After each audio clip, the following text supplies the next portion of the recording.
नमस्कार विद्यार्थियों, education point Haryanvi में आपका बहुत बहुत स्वागत है। विद्यार्थियों, ये कक्षा 11वीं का वितान पुस्तक का अंतिम पाठ है। इसके पश्चात हम अभिव्यक्ति माध्यम है उसको भी शुरू करेंगे, तो आप बने रहिए मेरे साथ। यदि आपको अच्छा लगता है तो भाई लाइक भी कर दिया करो, शेयर कर दिया करो, कमेंट भी कर दिया करो। और यदि आपको अच्छा नहीं लगता है तो आप भी कमेंट किया करो, बताया करो कि सर हमें ये अच्छा नहीं लगा, तो ताकि उसमें मैं कुछ और सुधार कर सकूं। यदि आप मेरे चैनल पर नए हो तो चैनल को सब्सक्राइब कर लो भाई अभी, क्योंकि मैं आपका complete syllabus as a class teacher आपको दे रहा हूँ रूटीनली। तो समय रहते आपका सारा सिलेबस भी पूरा हो जाएगा बिना किसी डाउट के। तो आइए देखते हैं भारतीय कलाएं। देखिए विद्यार्थियों, कलाएं जो होती है ना वो अलग अलग तरह की होती हैं। किसी में गायन की कला है, किसी में चित्रकारी की कला है, किसी में नृत्य की कला है तो किसी में अलग तरह की कोई और हुनर है। तो भारत में भी अनेक कलाएं हैं वो छिपी हुई पड़ी हैं, बशर्ते कि थोड़ा सा कोई सहयोगी चाहिए, कलाओं को उभारने वाला चाहिए। कलाएं स्वतः उभर आती हैं यदि उनका कोई थोड़ा सा सहयोग कर देता है। तो आज का जो हमारा विषय है यही है, इन कलाओं के ऊपर आधारित है। तो देखते हैं भारतवर्ष की कलाएं, देखते हैं हम। कलाओं की अपनी भाषा होती है, जैसे हम अपने आसपास के परिवेश, प्रकृति या भाव विचारों को व्यक्त करते हैं।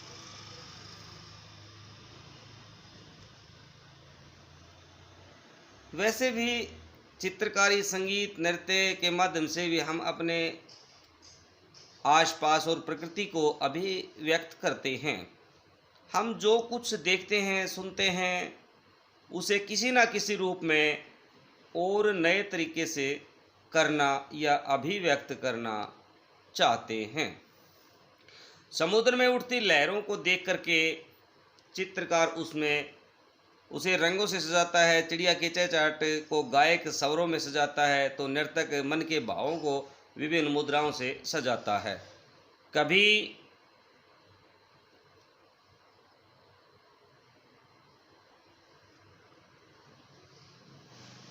चित्रों में, तो कभी गीतों में, कभी नृत्य में, तो कभी संगीत में। यह कहने सुनने की परंपरा सदियों से चली आ रही है और आज भी नए नए तरीकों में लगातार जारी है। हमारा देश भारत जो है वो उत्सव धर्मी है, यानी हमारे देश में विभिन्न प्रकार के त्यौहार हैं वो मनाए जाते हैं। विविधता हमारी पहचान है, यानी हम विविध होकर भी, भिन्न भिन्न होकर भी हम सब एक हैं।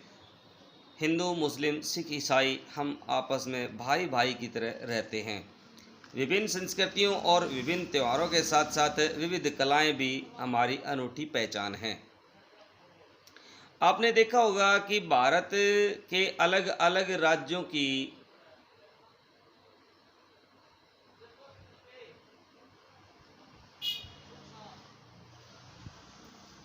अपनी अपनी विशिष्ट कलाएं हैं।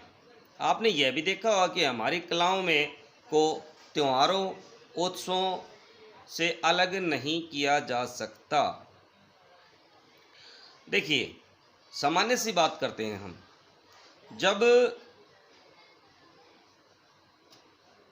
होली का अवसर आता है तो होली पे हम अलग तरह का नृत्य करते हैं और अलग तरह के हम गीत गाते हैं।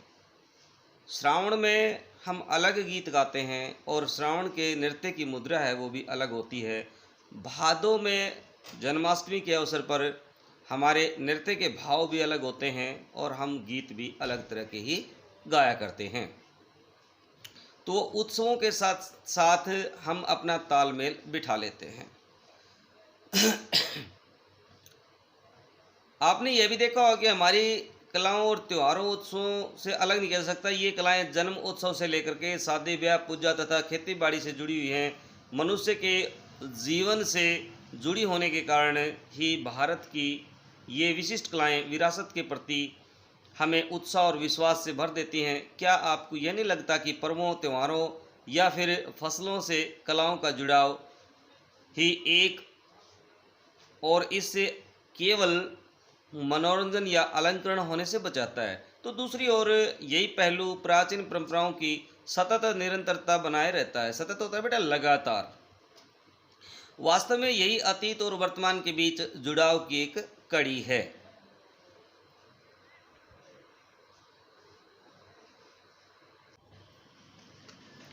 अगर हम आज पीछे मुड़कर देखें तो पाएंगे कि जनजातीय और लोक कला शैलियों के सभी रूपों में एक व्यवस्था भी दिखाई पड़ती है जो आगे चल करके शास्त्रीय कलाओं का आधार बनी है। एक बात ध्यान देने की है कि शुरुआती दौर में सभी कलाओं का संबंध लोक या समूह से ही था। बाद में चल करके इन सब का संबंध व्यवसाय तो व्यक्ति केंद्रित होती चली गई। मध्यकाल तक आते आते साहित्य, चित्र, संगीत, नृत्य कलाएं राजाओं और विभिन्न शासकों के संरक्षण में चली गई थी और धीरे धीरे शास्त्रीय नियमों में बंधी वे कलाकारों को अपनी रुचियों के अनुरूप कलाओं को सुव्यवस्थित और परिष्कृत करने के लिए प्रोत्साहित करते थे। तो देखिए, राजाओं के या शासकों के संरक्षण में जाने का भाव ये था कि विद्यार्थियों, जब राजाओं का राज्य होता था तो सभी राजा अपने अपने दरबार में एक एक कलाकार जरूर रखते थे। आपने महान राजा अकबर का नाम तो सुना ही है। तो अकबर के दरबार में भी 9 रत्न थे, जिनमें से बीरबल भी उनका एक रत्न था और जो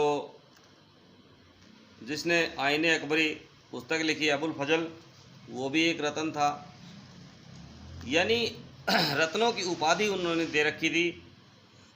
और जब ये जो नर्तक थे या गायक थे तो क्या करते थे, वो राजा की रुचि के अनुरूप ही गाया करते थे, तो उनकी रुचियां दब जाती थी उसमें। लेकिन अब चित्रकार या कलाकार, जो भी कलाकार है, वो अपने हिसाब से अपनी रुचियों को उजागर कर सकता है। इस तरह मंदिरों और महलों में विकसित हुई तो ये कलाएं शास्त्रीय स्वरूप ग्रहण करती गई। गुप्त साम्राज्य में तो प्रकाष्ठा पर पहुंच गई। प्रकाष्ठा होता है किसी वस्तु की चरम सीमा, किनारों तक।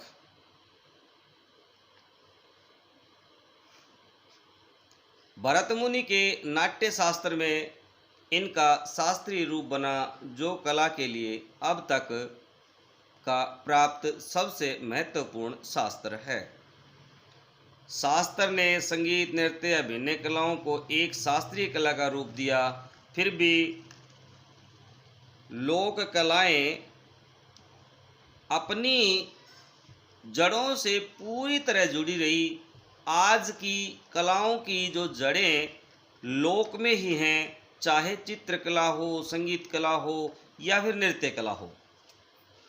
शास्त्रीय और कलाओं के बीच कभी न खत्म होने वाला संवाद ही इनकी ताकत रही है। तो हमने तीनों चारों कलाओं के बारे में पढ़ा। अब हम पढ़ेंगे चित्रकला के बारे में। भाई, चित्रकारी प्राचीन काल से हमारे जीवन का अभिन्न अंग रहा है। अब हमारे पास भाषा नहीं थी तब भी चित्रकारी थी और यही अभिव्यक्ति का माध्यम थी। प्राग ऐतिहासिक समय में यानी पौराणिक समय में अपने वातावरण, रहन सहन, भावों, विचारों को मनुष्यों ने चित्रों के माध्यम से ही व्यक्त किया। सबसे प्राचीन चित्रों के जो नमूने हैं वो शैल चित्रों को ही माना जाता है। ये चट्टानों पर प्राकृतिक रंगों से बने हुए चित्र हैं। ये गुफाओं में मिलते हैं। मध्य प्रदेश में भीमबेटका की जो गुफाएं हैं वो शैल चित्रों के लिए विशिष्ट मानी जाती हैं। ये जीके के लिए क्वेश्चन है भाई आने वाले समय में आपके लिए। मध्य प्रदेश में भीमबेटका की गुफाएं जो हैं वो शैल चित्रों के रूप में मानी जाती हैं। इन गुफाओं में जीवन की रोजमर्रा की गतिविधियां, शिकार, नृत्य, संगीत, जानवर, युद्ध, साज सज्जा सभी कुछ दिखाई पड़ता है। गुफाओं में कला सृजन की अति प्राचीन परंपरा रही है।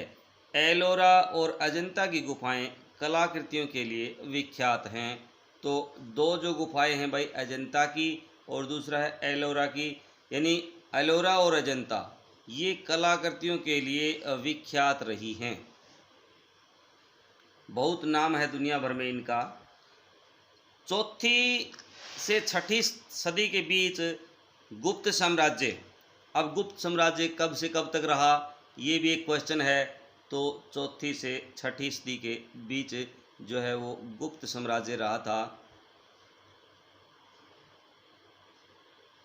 अजंता की गुफाएं उन्हीं दिनों खोदी गई थी।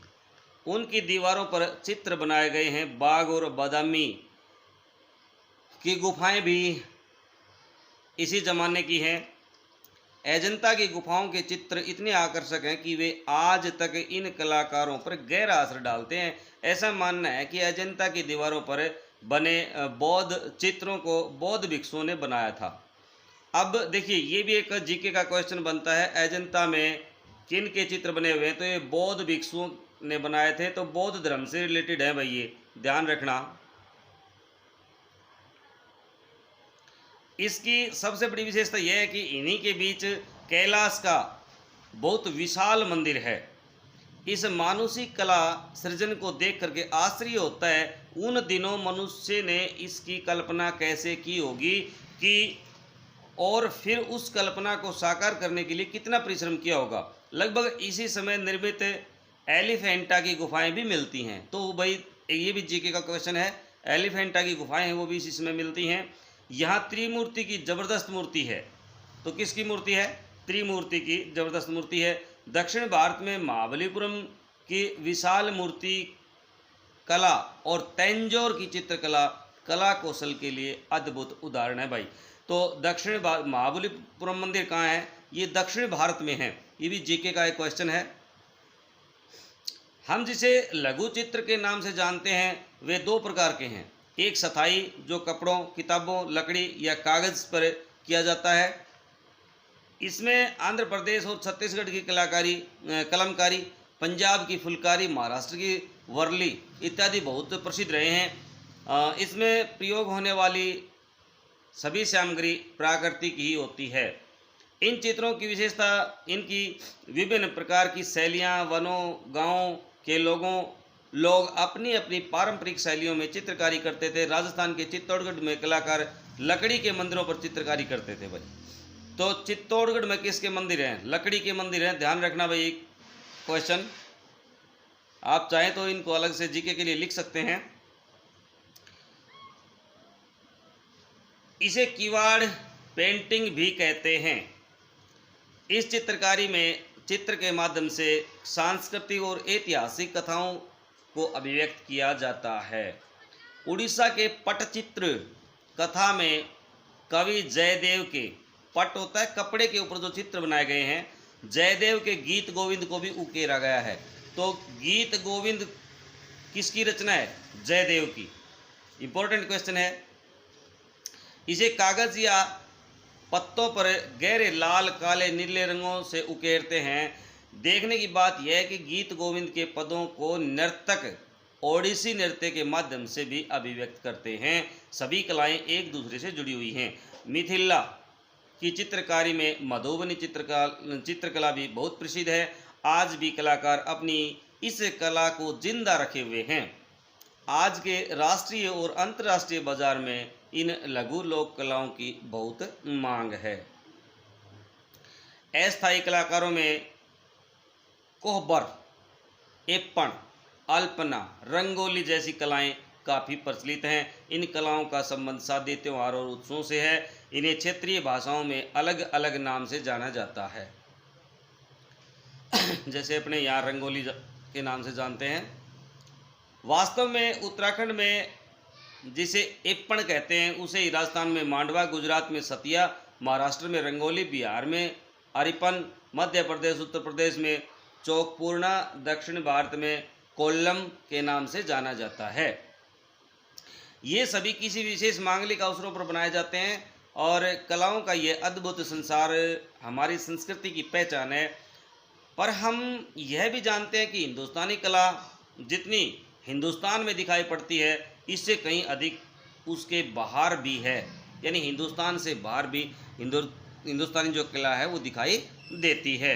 यह ध्यान देने की बात है कि यहाँ की कला अन्य देशों में किस प्रकार विकसित और सुरक्षित है। वास्तव में हिंदुस्तान के अंदर ही एक हिंदुस्तानी कला को जानना उसकी आधी ही कहानी जानने के बराबर है। उसे पूरी तौर पर समझने के लिए हमें बौद्ध धर्म के साथ साथ मध्य एशिया, चीन और जापान तक जाना चाहिए। तिब्बत और बर्मा और श्याम में फैल करके ये नए रूप धारण करते हुए, फुटकर नए सौंदर्य पेश करते हुए हमें इसे देखना चाहिए।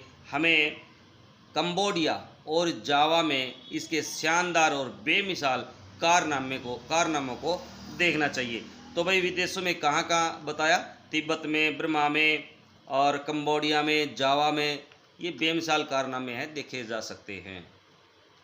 यह सच है कि भारतीय कलाओं का विस्तार विश्व के अन्य भूभागों में भी हुआ है, लेकिन उन कलाकृतियों के सर्जन में क्षेत्रीय विशेषताएं हैं।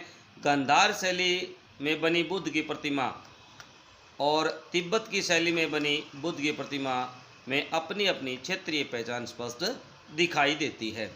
तो ये हमने पढ़ा कलाओं के बारे में, चित्रकला के बारे में। अब हम बात करते हैं संगीत कला की। देखिए संस्कृत में एक श्लोक लिखा हुआ है, साहित्य संगीत कला विहीन साक्षात पशु पुच्छ विषाणहीन। यानी साहित्य संगीत कला विहीन मनुष्य साक्षात बिना पूछ के पशु के समान होता है। ये भर्तृहरि की रचना है भाई, ये भी जीके का क्वेश्चन है। नीति शतक किसकी रचना है, तो भर्तृहरि की है भाई। भारत की प्राचीनतम संगीत का वर्णन वैदिक काल से मिलता है। तो प्राचीन संगीत का जो है वर्णन कब से मिलता है, वैदिक काल से मिलता है। विद्वान लगभग 5000 ईस्वी पूर्व के समय को वैदिक काल मानते हैं। तो वैदिक काल कब से माना जाता है, 5000 ईसा पूर्व से पहले। इस समय में दो प्रकार के संगीत का उल्लेख मिलता है, एक मार्गी और दूसरा देसी। मार्गी संगीत धार्मिक अवसरों समारोहों से जुड़ा हुआ है और नियम और अनुशासन में बंधा हुआ है। देसी लोक से जुड़ा हुआ है, लोक रुचि के अनुरूप यह समूह में भी गाया जाता है। सामवेद के गाने के जो निर्देश दिए गए हैं उसमें यह पता चलता है कि वैदिक महर्षियों ने पूजा और मंत्रोच्चारण के तरीके को ही शाम कहते हैं। पूजा और उच्चारण के तरीके को क्या कहते हैं भाई, शाम कहते थे। हमारे यहाँ आगे चलकर संगीत का जो विकास हुआ उसकी जानकारी बहुत नहीं मिलती है। इसका कारण यह है कि हम भारतीय दस्तावेजीकरण नहीं करते।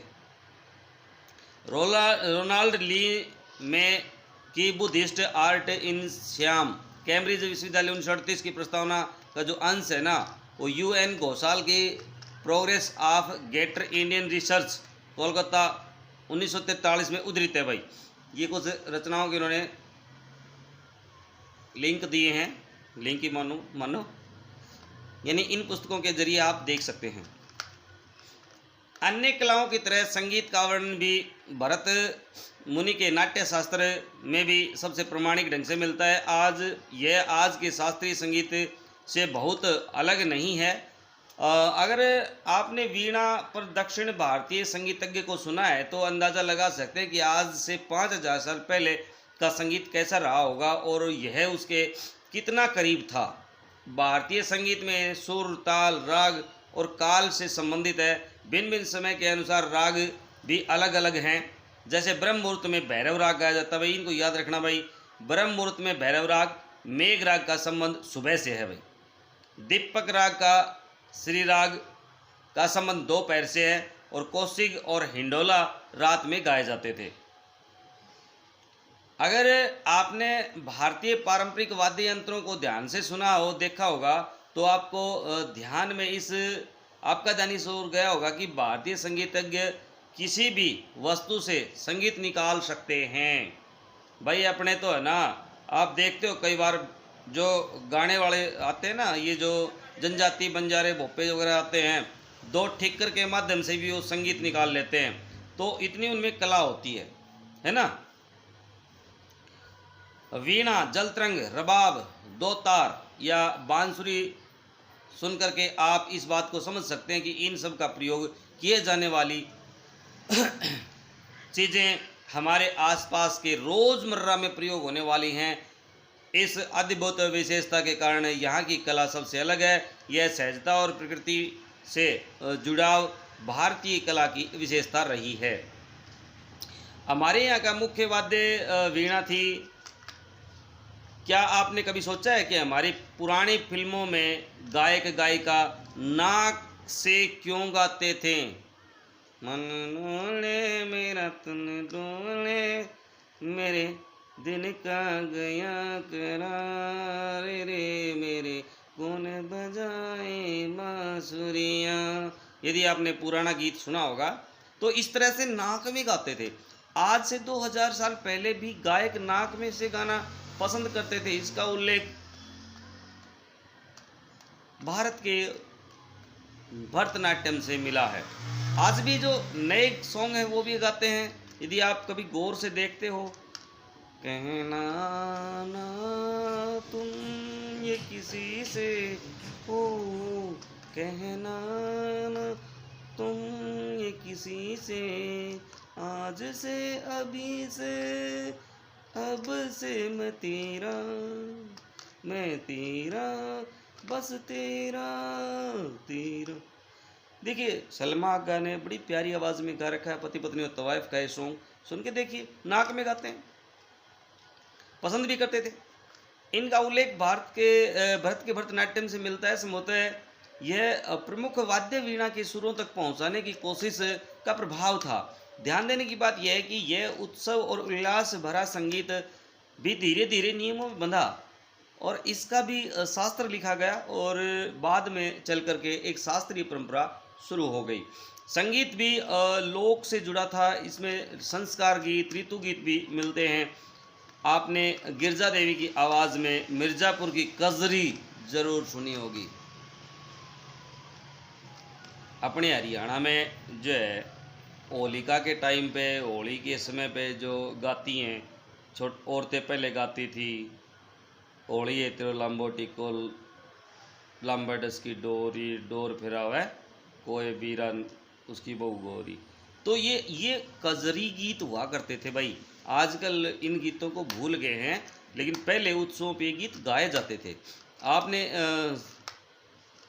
बच्चे के जन्म पर उत्तर प्रदेश का सोहर और विवाह के गीत सुने होंगे।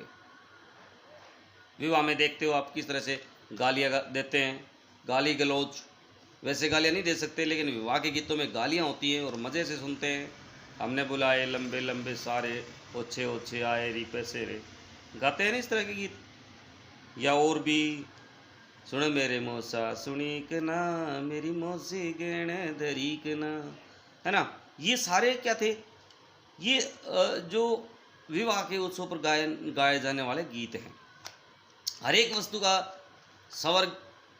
स्वागत गीतों से किया जाता है।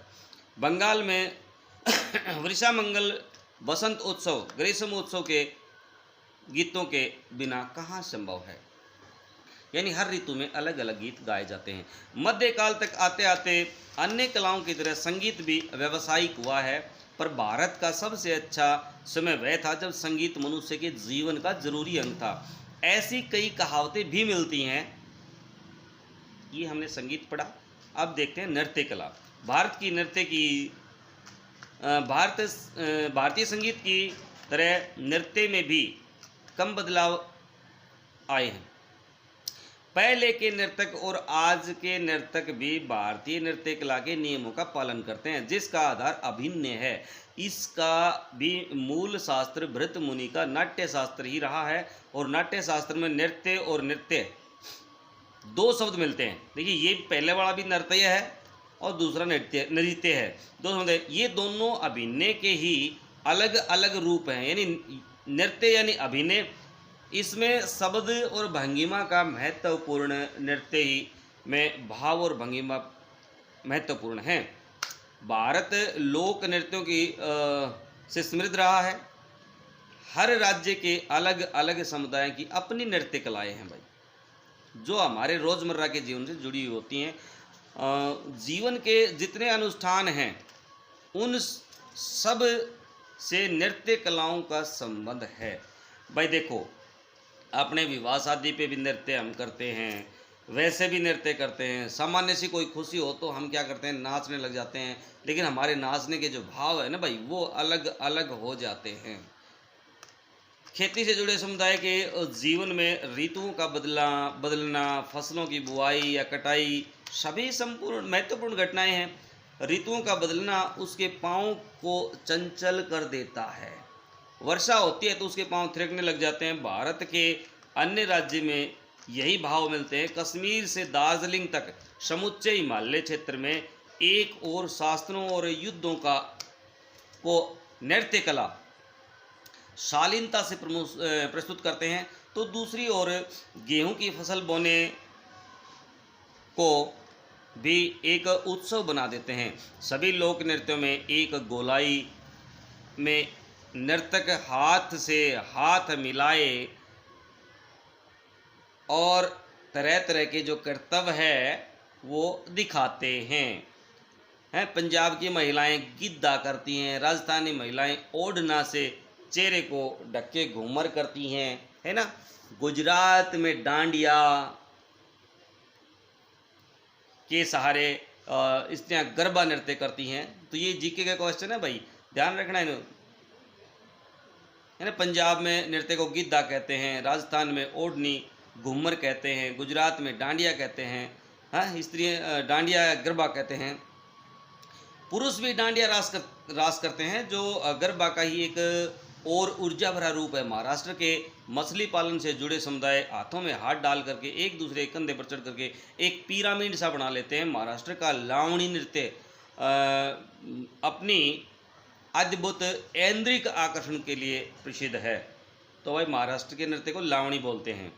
मैसूर में डोडवा कबीले के लोग बालका नृत्य करते हैं, बालकल नृत्य करते हैं। इसमें रंगीन वेशभूषा के साथ साथ हाथ में तलवार होती है। केरल के कुरुवांजी, केरल में है ना, कुरुवांजी नृत्य को भरतनाट्यम का प्रेरणा स्रोत माना गया है भाई। गुजरात का टिप्पणी नृत्य भी समूह के साथ होता है। यह फसल की कटाई के बाद खलिहान में किया जाता है।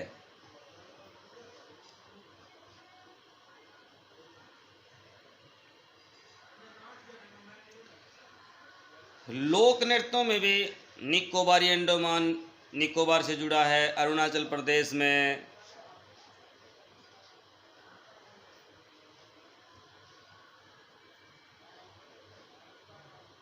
निसी, असम का बिहू, ये अलग अलग नृत्यों के नाम है भाई। जिक्के के लिए तैयार कर लेना इनको।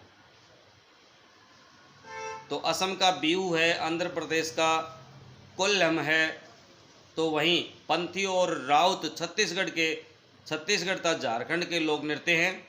गुजरात का गरबा और रास टिप्पणी, हिमाचल का नागमेन और किन्नौरी, बंगाल, उड़ीसा, झारखंड का छाओ उल्लेखनीय है। अलग अलग राज्यों के ये नृत्य भिन्न भिन्न नामों से जाने जाते हैं, पर इनमें एक समानता भी है। ये सभी नृत्य समूह में होते हैं।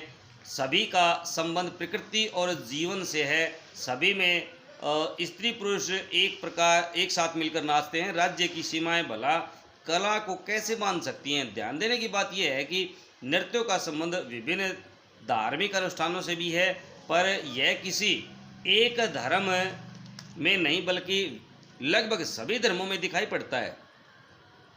भारतीय लोक इसी तरह थिरकता हुआ कब शास्त्रों और नियमों में बंधा, यह ठीक ठाक हमें पता नहीं है या ठीक ठाक नहीं कहा जा सकता, पर इसका भी आधार भरत मुनि का नाट्य शास्त्र ही है। विद्वानों का मानना है कि लोक नृत्य से ही शास्त्रीय नृत्य विकसित हुआ है।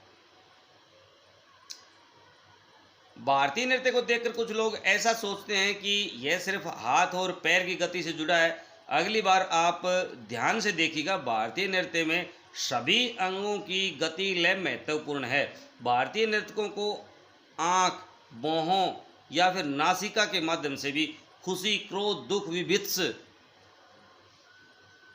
आदि भावों को अभिव्यक्त करने में महारत हासिल है। यानी आंखों से भी, नाकों से भी, मुंह से भी, गर्दन से भी, हर तरह से हम नृत्य करते हैं। इन्हीं भाव भंगिमाओं के जरिए महाभारत और रामायण जैसी कथाओं तक को कह देने की परंपरा नृत्य कला से मिलती है। भारतीय नृत्य का सबसे आकर्षक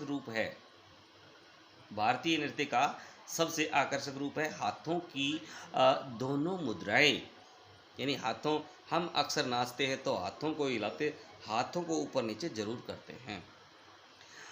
इसके माध्यम से मनुष्य के भावों से लेकर के जानवरों के भावों तक, कि हम कभी कुत्ते का दिखाते हैं तो कभी बिल्ली का दिखाते हैं, तो कभी ये नृत्य करते हैं, कभी वो नृत्य करते हैं। यानी हम जानवरों तक के भाव है वो उसमें दिखा देते हैं। इन शास्त्रीय नृत्यों में मुख्य रूप से केरल का कथकली, मोहिनीअट्टम, उत्तर प्रदेश का कथक, आंध्र प्रदेश की कुचिपुड़ी, उड़ीसा का ओडिसी, मणिपुर का मणिपुरी, कर्नाटक और तमिलनाडु का भरतनाट्यम मौजूद हैं। असम के सत्रिय को भी शास्त्रीय नृत्य में शामिल किया गया है। इन सभी का संबंध किसी न किसी राज्य और उनकी परंपराओं से है। चूँकि इस नृत्य को सीखने के लिए बहुत साधना की जरूरत थी, इसलिए ज़्यादातर व्यवसायिक ही सीखते थे।